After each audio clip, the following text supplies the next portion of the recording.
dijelaskan, mendidik dan mengajar itu apa sih? Nah, kalau kita sudah baca dalam modul 2, mendidik adalah menuntun segala kodrat yang ada pada murid agar mereka dapat mencapai keselamatan dan kebahagiaan setinggi-tingginya, baik itu sebagai manusia maupun sebagai anggota masyarakat. Dan proses mengajar adalah merupakan salah satu bagian dari mendidik tersebut. Untuk lebih jelasnya nanti mungkin sampai di rumah teman-teman bisa buka langsung topiknya, karena takutnya kalau tiang menjelaskan nanti teman-teman tidak paham. Lebih baik pahami langsung dari fasilitatornya.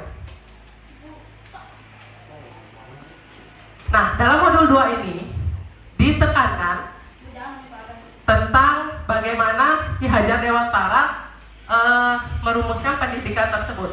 Ki Hajar Dewantara mengatakan bahwa pendidikan berfungsi sebagai tuntunan. Artinya, menuntun hidup dan tumbuhnya murid menjadi pribadi yang selamat dan bahagia dalam kehidupan sosial kemasyarakatan.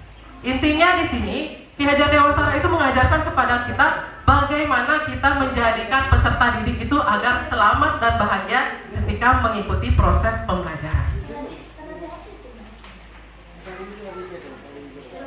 Nah, dari dua pemahaman, yang pertama yaitu guru menuntun murid untuk tumbuh berdasarkan kodratnya. Dan yang kedua, guru memiliki peranan penting dalam mengembangkan kecerdasan serta keterampilan dalam berpikir. Sehingga muaranya adalah manusia merdeka, dalam artian manusia yang mampu menguasai dan memerintah dirinya sendiri. Nanti bagaimana kita menumbuhkan dalam diri kita dan juga dalam diri peserta didik bahwa kita itu adalah manusia yang merdeka, yang bisa menguasai dan memerintah diri kita sendiri. Tidak perlu kita memerintah atau kita yang diperintah, cukup bagaimana kita memerintah diri kita sendiri. Di sini dijelaskan juga bagaimana sistem pengajaran zaman kolonial. Kita diminta untuk membandingkan bagaimana sistem pengajaran sekarang dan juga bagaimana sistem pengajaran ketika zaman kolonial dulu. Yang pertama, melakukan perankingan berdasarkan nilai pengetahuan. Jika dulu dalam pengajaran zaman kolonial mungkin masih melakukan perankingan berdasarkan nilai pengetahuan, sekarang mungkin lebih ke proses.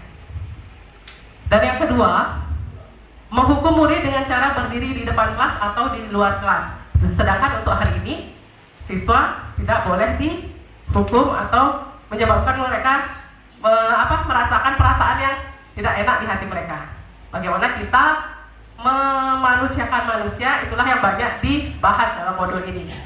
Dan dulu juga murid harus duduk rapi menghadap ke depan dengan kelas yang hening. Sedangkan sekarang siswa